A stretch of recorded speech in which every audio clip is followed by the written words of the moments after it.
받고요. 오늘 이 두 가지 말씀, 진리요 생명이다라는 이 말씀을 좀 나누겠는데요. 내가 곧 구원의 참 진리가 된다. 예수님께서 두 번째로 하신 말씀입니다. 진리라는 것은 참된 이치, 과거나 현재나 또 미래나 변하지 않는 절대적인 그 진실을 바로 이 진리라고 말씀을 하는데, 허위, 거짓에 이제 반대되는 그런 그 개념이 바로 이 진리입니다. 이 세상 가운데 거짓이 없이 죄가 없는 참된 존재는 예수 그리스도 한 분밖에 없습니다. 예수 그리스도만이 이 세상 가운데서 유일한 진리가 되신다.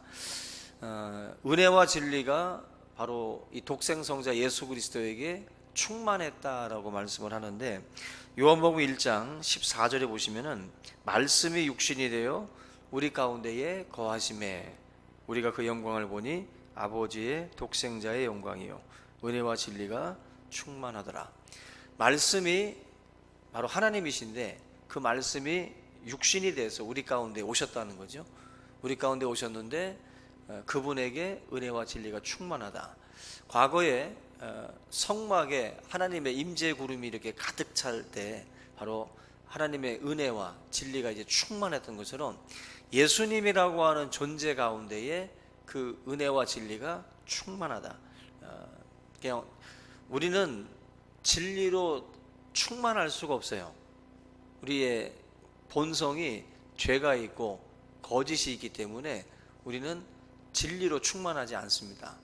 우리 안에는 이것도 저것도 다 들어있어요. 막 여러 가지 것들이 아주 섞여 있습니다. 복잡하게. 그런데 예수님은 은혜와 진리가 충만해요. 가득, 충만이라는 게 이제 가득 찼다는 거잖아요. 어떤 것도 비집고 들어올 수 없을 정도로 가득 차 있는 존재입니다. 예수님은 바로 그런 분이라는 거예요. 우리는 그렇게 진리로 가득 채워져 있지 않습니다. 부족하다는 거. 이게 바로 인간이라는 거죠. 인간은 그렇게 연약할 수밖에 없다라는 것입니다. 우리의 죄를 대속할 수 있는 분은 바로 이 죄가 없으신 완벽한 분이셔야 되는데, 만일 죄가 있다고 한다면은 다른 이들을 위해서 그 죄의 문제를 대신할 수가 없어요. 그래서 완전한 속죄물이 되기 위해서는 점도 없고 흠도 없고 어떠한 허물도 없는 존재가 와야 되는데, 바로 예수 그리스도가 그 조건에 부합한 자로서 이 땅에 오셨다는 겁니다. 바로 은혜와 진리가 충만하다라는 것도 과거 그 구약의 제물로 따지면 점도 없고 흠도 없는 거예요. 완전히 그 온전한 존재로 이 땅에 오셨다라는 것입니다. 요한복음 8장에 보면은 예수님께서 진리를 알지니 진리가 너희를 자유케 하리라. 진리를 알지니 진리가 너희를 자유케 한다. 바로 예수님에 대한 표현이기도 한 거예요. 진리를 알면 진리가 너희를 자유케 하는데 내가 곧 길이요 진리라고 말씀을 했어요. 예수님이 바로 우리를 자유하게 하실 수 있는 분이라는 거죠. 우리를 율법의 저주에서 속량하시고 우리를 자유케 하실 수 있는 분이다. 바로 우리가 자유할 수 있는 비결이 바로 예수 그리스도를 아는 것입니다. 예수 그리스도를 알 때에 우리가 그분 안에서 자유함을 누릴 수 있는 거죠. 그러니까 예수님을 알기 전까지는 율법이라고 하는 것에 우리가 이제 갇혀 지내는 거예요. 여러분들이 그 철로역정 보셨죠? 그 영화 속에서 보면은 율법의 산에 갔을 때, 그죠? 율법이라는 것이 막 수염난 어떤 이 거대한 존재가 산 정상의 꼭대기에 서가지고 막 무섭고 두려운 모습으로 막 등장을 합니다. 그리고 크리스찬이 그 율법의 정상에 오르려고 막 노력을 하는데 여러 비석들이 세워져 있어요. 산에 이것도 해라 저것도 해라 막 산들에 막 비석들이 세워져 있는데 그 크리스찬이 그 율법을 다 준수하기가 벅찬 거예요. 자유할 수가 없어요. 그 율법이 막 이것저것을 막 늘어놓는데 그 모든 것들을 감당할 수 없어서 정말 막 절망감이 찾아옵니다. 바로 율법이라고 하는 것이 인간에게 이렇게 다가오면 사람은 눌려요. 눌리고 힘들어지는 겁니다. 자유할 수가 없어요. 그래서 진리를 알지니 진리가 너희를 자유케 한다. 율법으로는 자유를 못 얻는데 예수 그리스도를 통해서 우리가 자유함을 얻는 거죠. 그 무거운 그 율법의 멍에에서 우리가 자유함을 얻는 거예요. 여러분들이 가정과 교회를 놓고 볼 때, 가정이 만약에 아버지가 너 7시까지 들어와야 돼, 밥을 먹을 때는 이렇게 먹어야 돼, 말 한마디 해서는 안 돼, 뭐 이불은 뭐 이렇게 개놔야 돼, 뭐 하여튼 모든 집에 들어갔는데 집안에 막 엄격한 아버지가 룰을 정해놓고서 만약에 막 수백 가지야 하여튼 갔는데 아이들한테 수백 가지의 룰을 정해놓고 이렇게 안 하면은 그냥 막 불호령이 떨어지고 막 그러면은 아이들이 숨을 쉴 수 있어요, 없어요? 없죠. 아내도 그 남편이 그렇게 엄격해가지고 만약에 당신이 이렇게 저렇게 해야 된다라고 모든 것을 규칙을 딱 적어놔가지고 벽에다가 만약에 안방 벽에다가 그 수백 가지의 그 규칙을 딱 써놨다고 생각을 해보세요. 어때요? 숨을 못 쉬겠지. 누가 만약에 집에 초대받아서 갔는데 그 벽을 보는 순간 야, 이 집 분위기 알 수 있겠죠. 그죠? 그게 딱 율법이에요. 이스라엘 백성들은 613가지의 그 율법 조항들이 그렇게 많았던 거예요. 그걸 보면 막 숨이 안 쉬어지는 거죠. 집이 만약에 그렇다면은 그건 정말 가정이 될 수 없어요. 스위트홈 될 수 없습니다. 마찬가지로 교회도 제가 여러분들한테 막 그런 룰을 써놨어. 교회 오시면 이렇게 해야 되고 저렇게 해야 되고 이렇게 하지 않으면 안 된다라고 제가 만약에 여러분들한테 그걸 제가 다 만들어 가지고 그렇게 써놨다 쳐보세요. 정말 힘들어집니다. 예를 들면 장로님들은 이렇게 하세요. 안수 집사님들은 이렇게 하셔야 됩니다. 만약에 그걸 제가 다 룰로다가 정해놨다면 굉장히 뭐 규모 있어 보이긴 하겠죠. 그리고 또 우리 성도님들이 뭔가 이렇게 다 룰이 정해져 있으니까 뭐 본인이 생각할 것도 없고 그냥 딱딱딱딱 정해져 있으니까 편할 수는 있어. 어떻게 보면 편한데 그게 그렇게 룰을 정해놔 버리면은요, 그걸 범하는 순간 그 사람은 뭐가 돼요? 죄인이 돼요. 죄인이 된다고. 그래가지고 막 그거에 대해서 또 막 자책하고 또 괴로워하고 막 숨을 못 쉴 정도가 되는 거지. 여러분들 어떤 분들은 그런 걸 또 원하는 분들이 있어요. 그런 거를. 근데 복음은 예수 그리스도 안에서 자유한 거예요. 자유한 거라고. 본인들이 예수 그리스도 안에서 진리 안에서 행하는 거예요. 내가 그리스도를 만남 속에서 행해지는 은혜에 감사하는 마음으로 이루어지는 거예요. 근데 율법은 딱 정해놓고 안 하면 당신은 죄인이 되는 거예요. 근데 내가 은혜로서 안식일을 지킬 수 있어요. 감사하는 마음으로 하나님 앞에. 그런데 율법은 안식일을 기억하여 거룩히 지키라. 범하면 죄인이 되는 거예요. 근데 하나님의 은혜 속에 내가 받은 은혜에 감사해서 주의를 성수하는 것하고 이거 안 지키면 죄야, 막 이런 식으로 해서 지키는 것과는 천지 차이인 거예요. 내가 사랑하는 연인을 위해서 설거지하는 것과 내가 사랑해서 그 사람하고 오리를 가고 십리를 가는 것과 너 이 사람 따라서 오리 가지고 데리고 와, 갔다 와, 이렇게 누가 시켜서 하는 것과 사랑으로 하는 것과 다르잖아요. 그죠? 내내 하던 것도 시키면 하기 싫어. 그죠? 내내 하는 것도 하나님의 은혜로 하는 것과 다른 거죠. 저는 여러분들이 율법적인 신앙인이 되지 않기를 바랍니다. 율법적인 신앙. 하나님의 은혜 속에서 진리 안에서 자유하시기 바랍니다. 진리 안에서. 그 자유가 멋대로 사는 게 아니잖아요.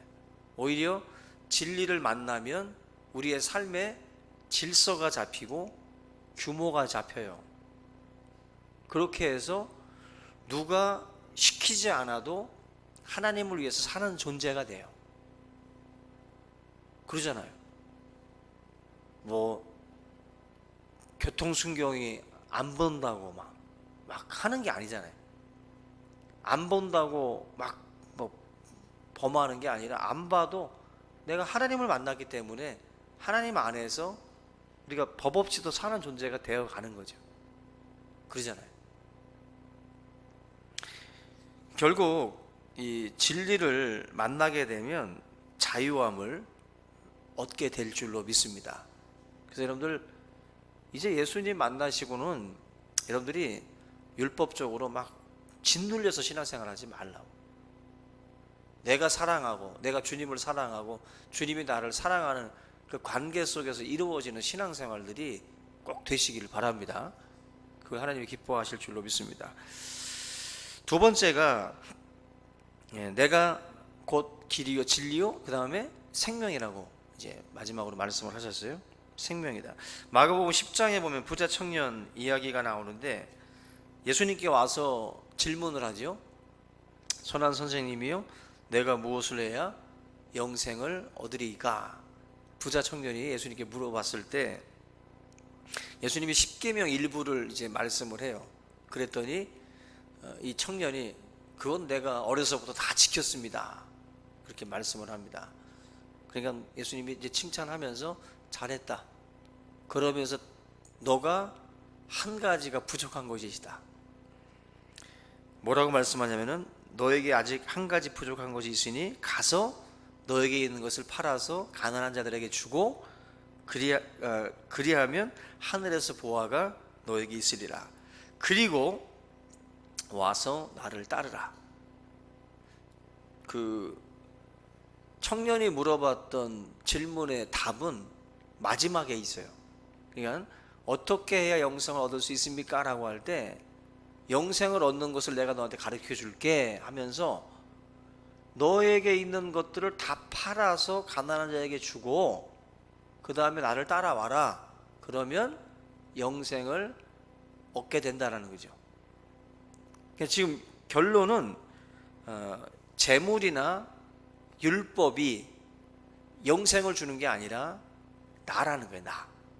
나를 따라오면 너가 영생을 얻게 된다라고 예수님이 말씀을 해요. 영생은 너가 지금 자랑하고 있는 그 율법을 다 지킨다고 되는 게 아니라는 거예요. 어찌 보면. 그리고 너의 소유를 다 팔아서 가난한 자에게 줘도 어떻게 보면은 이것조차도 영생이 아니에요. 지금 예수님은 이렇게 다 팔아서 주고 그러면 하늘에서 보화는 너에게 있다. 그런데 그리고 와서 나를 따라와라. 예수님을 따라가는 그 삶 자체가 우리에게 주어지는 영생의 비밀이에요. 영생의 비밀. 우리가 원하는 영생이 예수님 자신에게 있다라고 우리에게 말씀을 하는 거예요. 나를 따라와야만이 나의 말씀을 따르고 나라고 하는 예수라고 하는 그 존재를 따라갈 때에 진정한 영생이 주어질 수 있다는 거죠. 근데 이 청년이 결정적으로 예수님을 안 따라가죠. 자기에게 소유가 많기 때문에 근심하다가 결국 주님을 쫓아가지를 않습니다. 결국 답은 나를 따라오라는 것이거든요. 근데 이게 여러분들 보화를 발견한 사람과 보화를 발견하지 않은 사람의 그 비유가 있잖아요. 근데 예수님이 지금 하시는 말씀을 보면 예수님에 대해서 확신할 수 어떤 재물을 재물을 포기하지 못했기 때문에 주님을 못 따라간다라기보다는 주님에 대해서 확신이 안 서기 때문에 재물을 못 포기하는 거예요. 이게 확실하면 우리는 쉽게 버릴 수 있어요. 그죠? 이것이 확실하면 저것을 버릴 수 있는 건데, 이게 확실하지 않으니까 못 버리는 거지. 만약에 여러분들, 우리가 땅의 그 보화의 비유도 그렇지만은, 저 땅 속에 보화가 많다라는 것을 발견한 사람은 자기의 돈을 아낌없이 다 투자해서라도 저 땅을 사게 돼 있어요. 사게 돼 있다고. 저 속에 이 땅값보다도 더 귀한 보화가 있는 걸 알기 때문에 기꺼이 버린다는 거죠. 그러니까 예수님도 너가 만약에 나를 안다면 너의 소유를 다 팔고 따라오라고 해도 따라올 수 있는 거죠. 기꺼이 따라갈 수 있는 거예요. 근데 지금 이 청년은 예수라고 하는 존재 속에 담겨져 있는 그 보화를 아직 보지 못하기 때문에 주님의 이 명령 앞에 순종을 못합니다. 못 따라가는 거예요. 그래서 밭에 감추인 그 보화의 그 비유처럼 얼마든지 그 보화를 발견한 사람들은 노래처럼 뭐 냉장고 팔고 다 팔아서라도 그 모든 것들을 기꺼이 산다라는 거죠. 우리의 삶에 그러한 확신이 저는 있기를 바랍니다. 저는 여러분들에게 지금 뭐 누가 다 팔고 뭐 우리가 무슨 운돈 생활하는 것도 아니고, 지금 여러분들이 무슨 운돈 생활하는 게 아니에요. 우리는 이제 일반 직장 생활을 하고 있고 예수를 믿고 지금 따라가고 있는데, 우리가 따라간다라고 할 때 예수님을 이제 믿고 순종하면서 우리가 이제 그분의 길을 가고 있어요. 이건 내 삶에 가장 귀한 것은 예수라고 하는 그러한 어떤 그 확신을 가지고 따라오라는 거예요. 이 말씀은. 그럼 언제든지 저와 여러분들은 이것을 포기할 준비가 되어 있어야 돼요. 기꺼이 내 삶에 있어서 가장 중요한 것은 이거다라고 내가 이것을 팔아서 다 정리할 준비도 되어 있을 정도가 돼야 돼요. 그것이 예수 그리스도에 대한 확신이죠.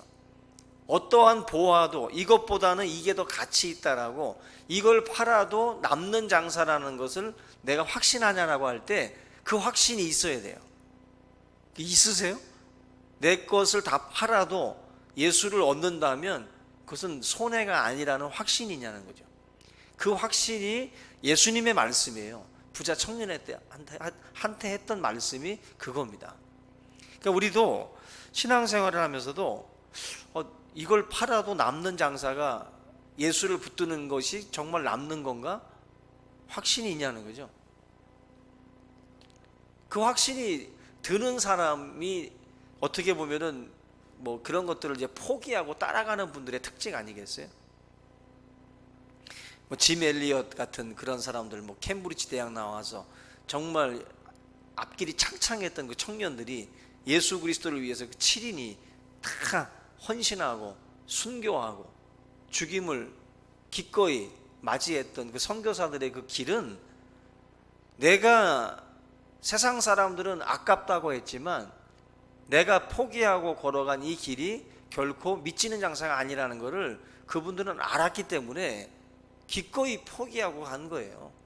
기꺼이. 이 우리나라에 들어왔던 수많은 선교사님들도 다 똑같은 겁니다. 이 부자 청년에게 했던 예수님의 말씀하고 다를 게 없어요. 그거 다 버리고 주님을 위해서 따라간 거예요.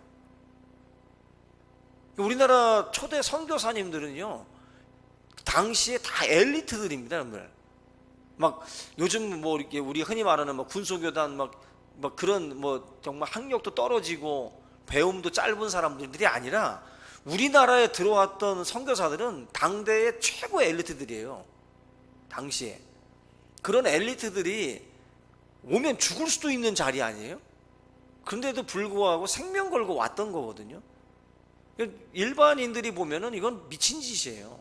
아까운 낭비라고 봤던 겁니다. 근데 이 사람들은 자기들이 계산할 때는 절대로 낭비가 아닌 거예요.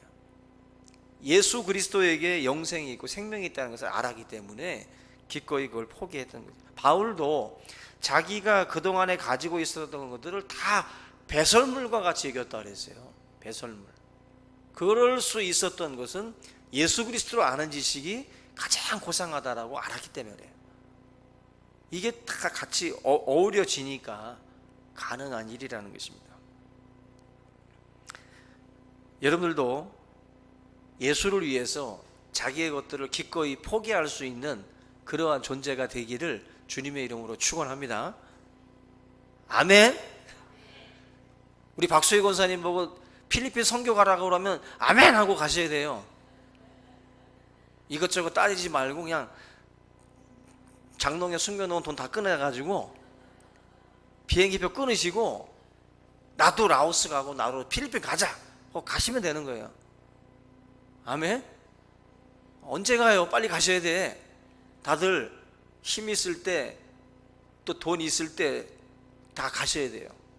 그런 거 하나님을 위해서 막 우리 일남전도에 우리 목사님도 장로님도 다 가셔야 돼. 기회가 있을 때 주님을 위해서 뭔가 이렇게 아름다운 사역들을 하고 있는 현장에 한번 가보셔서 그런 거 보시고 또 기도해 주시고 또 이렇게 오시고, 야 이건 뭐 내가 돈 남아서 내가 뭐 좋은 옷 뭐 얼마나 입고 좋은 음식 얼마나 먹습니까? 그거 다 하나님을 위해서 또 기꺼이 같이 가셔서 보고 느끼고 오시는 게 남는 장사예요. 괜히 손주들 돈 주지 말고 그 돈 본인을 위해서 쓰세요. 본인의 선교를 위해서 쓰고 본인의 사역을 하나님 앞에 쌓을 상급들을 다 쌓으셔야 돼. 그거 남는 장사예요.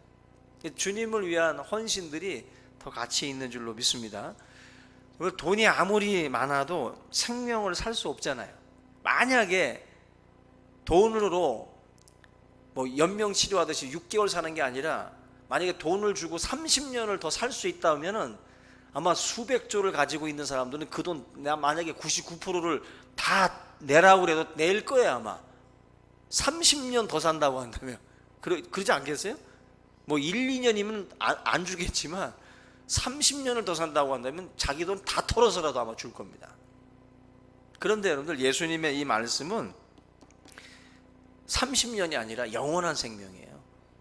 예수님이 하시는 말씀, 내가 길이요 진리요 생명이라는 말씀은 그 영생을 말하는데, 그 말씀을 통해서 이 생명이 예수 그리스도를 통해서 우리에게 주어진다. 요한일서 한번 잠깐 찾아볼게요. 요한일서 5장 한번 같이 찾아보겠습니다.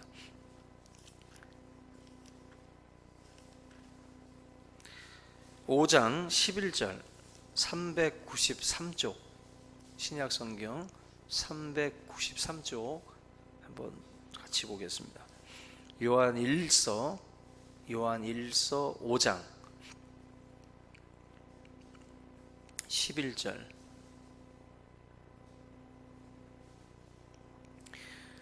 찾으셨어요? 같이 한번 앞에 못 찾으신 분들은 앞에 보시고 스크린에 나오니까요. 같이 한번 읽어봅니다. 시작. 또 증거는 이것이니 하나님이 우리에게 영생을 주신 것과 이 생명이 그의 아들 안에 있는 그것이니라. 아들이 있는 자에게는 생명이 있고 하나님의 아들이 없는 자에게는 생명이 없느니라. 아멘. 예수 그리스도가 우리 안에 계신 것을 믿습니까? 내가 예수 안에 있고 예수가 내 안에 있습니다. 바로 성경에 나와 있잖아요. 아들이 있는 자에게는 생명이 있고 하나님의 아들이 없는 자에게는 생명이 없느니라. 이거는 여러분들, 예수님을 내 안에 모신 사람들은 그것 자체로 생명이 있는 거예요. 예수 그리스도가 생명이기 때문에 그리스도가 내 안에 들어옴으로 내가 그 영생을 얻게 된다라고 하는 진리입니다. 우리 여러분들이 바로 이 요한일서의 말씀을 통해서 이 하나님의 아들을 내 안에 품은 자로서 영생이 우리에게 있음을 확신할 수 있기를 주의 이름으로 부탁을 드립니다. 결국 내가 길이요 진리요 생명이다. 그리고 나로 말미암지 않고는 아버지께로 올 자가 없다. 결국 나로 말미암지 않고는 유일한 길이라는 거죠. 유일한 길.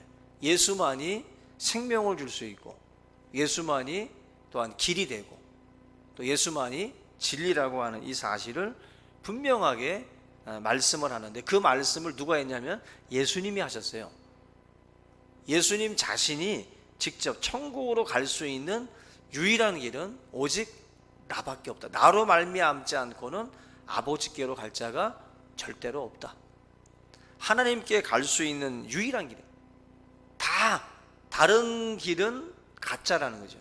이 길 외에는 다 인정받을 수 없는 강도요, 다 도둑이라는 거죠. 오직 예수 그리스도만이 유일한 길이라고 예수님께서 직접 우리에게 말씀을 하고 있습니다.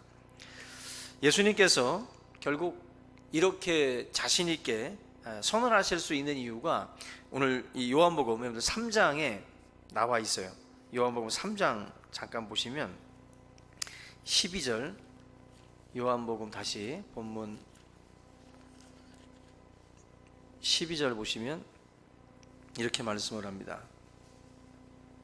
내가 땅의 일을 말하여도 너희가 믿지 아니하거든 하물며 하늘의 일을 말하면 어떻게 믿겠느냐.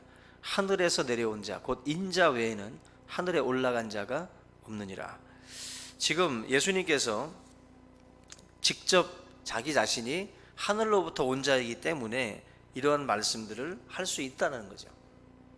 결국 천국에 대해서 말씀할 수 있는 그런 유일한 적격자가 바로 예수님밖에 없다라는 거예요.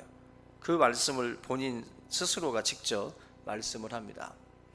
결국 하늘로부터 내려온 자이기 때문에 하나님의 나라에 대해서, 하나님의 집에 대해서 말씀하실 수 있음을 예수님께서 이야기를 하고 있습니다. 천국 가는 길은 오직 예수 그리스도 한 분밖에 없습니다.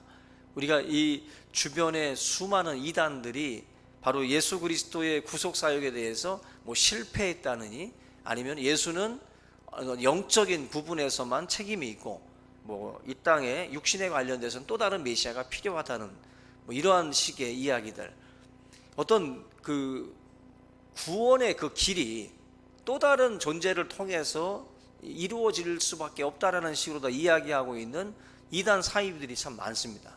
그러한 것들을 철저하게 우리가 요한복음을 통해서도 우리가 분별해 나가야 돼요. 그래서 오직 유일한 길, 진리, 생명은 예수 한 분밖에 없다라고 하는 것을 우리가 분명히 믿고 따라가야 할 줄로 믿습니다.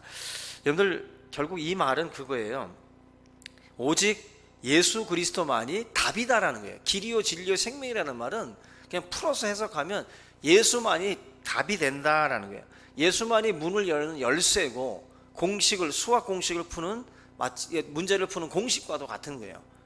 오늘 우리가 오토락을 누를 때 막 6자리를 누르다가 한 자리만 틀려도 문이 안 열리죠. 그럴 때 막 답답합니다. 마치 꼭 우리 인생과도 같아요. 우리가 우리의 삶의 문제들을 풀 수 없을 때, 너무 길이 막막하고 답답할 때 다들 우리가 굉장히 어려워하잖아요. 그럴 때 누군가가 그 마지막 숫자가 이거야 라고 가르쳐주면 문제가 풀리듯이, 우리 삶의 답은 예수다라고 하는 것은 내 삶의 여러 가지 고민하는 그 상황 속에서 예수 그리스도 앞에 나와 엎드려 기도하고 우리가 주님의 그 진리를 붙드는 그것이 결국 내 인생을 푸는 열쇠가 된다라는 거거든요.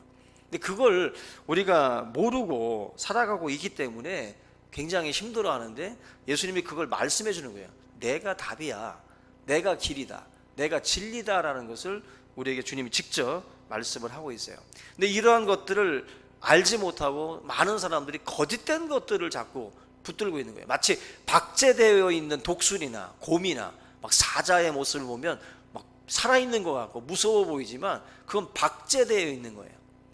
그건 사람에게 두려움을 주고 마치 생명이 있는 듯 보여도 죽어 있는 거예요. 죽어 있는 건 건드리면 쓰러지고 부서집니다. 근데 그 거짓된 것이 마치 생명이 있는 것처럼 그렇게 우리를 호도하고 있기 때문에 사람들이 자꾸 다른 데 관심을 갖고 거기에 현혹이 되고 있어요. 근데 예수 그리스도가 말씀하기를 나만이 유일한 길이고 진리고 생명이다라고 분명하게 말씀을 우리에게 하고 있습니다. 저와 여러분들이 거짓된 것에 속지 말고 거짓된 진리, 거짓된 생명에 우리가 호도되지 말고 오직 예수 그리스도 밖에는 유일한 길이 없음을, 오직 그분만이 길이요 진리요 생명임을 우리가 기억을 하고 그분의 그 진리를 붙들고 그분의 십자가를 붙들고 승리할 수 있기를 주의 이름으로 축원합니다.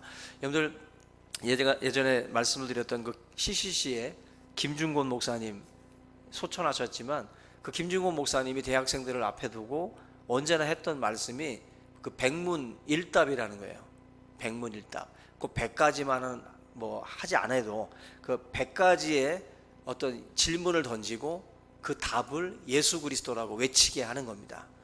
제가 그 김준곤 목사님 백문일답 제가 좀 복사해서 왔는데, 여러분들이 제가 질문을 하면 여러분들이 청년의 마음으로 예수 그리스도 그러세요. 아멘. 예수 그리스도 외치시면 되는 거예요. 제가 뭐 질문을 던질 테니까 답을 예수라고 대답을 하시기 바랍니다. 예수 그리스도라고. 오늘 우리 머리 위에 하늘을 활짝 열고 계시는 분은 누구십니까? 우리를 보고 가장 기뻐하시는 분은 누구십니까?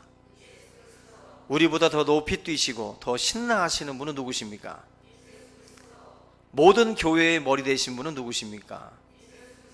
내가 더 알기 원하는 분은 누구십니까? 내가 평생 알아가기 원하는 분은 누구십니까? 나를 가장 잘 알고 계시는 분 또한 누구십니까? 절대 잊지 말아야 할 이름은 누구십니까? 지구가 터져도 영원토록 변하지 않는 이름은 누구십니까? 홀로 완전한 구원을 이루신 분은 누구십니까? 천국의 주인은 누구십니까? 나의 죽고 사는 이유가 되시는 분은 누구십니까? 바로 이런 식이죠. 청년들의 가슴에 불을 붙였던 김준곤 목사님이 청년들을 다 모아놓고 세상의 유일한 소망은 누구냐 물어요. 그러면 예수 그리스도 외치는 거예요. 우리의 죄를 해결하실 분이 누구냐 외치면 예수 그리스도라고 외치는 거예요. 결국 이분이 주고자 했던 메시지가 누구냐면 우리 인생의 길과 진리, 생명은 오직 예수라는 거예요. 그걸 청년들의 가슴 속에 심어주려고 부단히도 애쓰다가 이제 하나님의 부름을 받고 소천하셨어요. 여러분들, 메시지의 핵심은 정말 우리의 삶의 답은 예수라는 거죠. 예수라는 거. 이 백문일답 정말 우리 교인들하고 다 같이 한번 우리 수련회 때 한번 했으면 좋겠더라고. 그죠? 그래서 막 이걸 하면서 갑자기 막 백발이 까매지고 막 이가 나오고 막 뼈 관절이 다시 부드러워지고 이 CCC 청년들의 어떤 그 열정들이 우리 속에 막 일어나면 얼마나 좋겠어요. 그죠? 예수님이 우리에게 그와 같은 힘과 능력과 소망이 되시는 줄로 믿습니다. 다시 한번 우리가 이 진리를 붙들 수 있기를 주님의 이름으로 축원합니다. 우리 오늘 찬양 한 장 한 장 우리 같이 함께 하시고 우리 이 말씀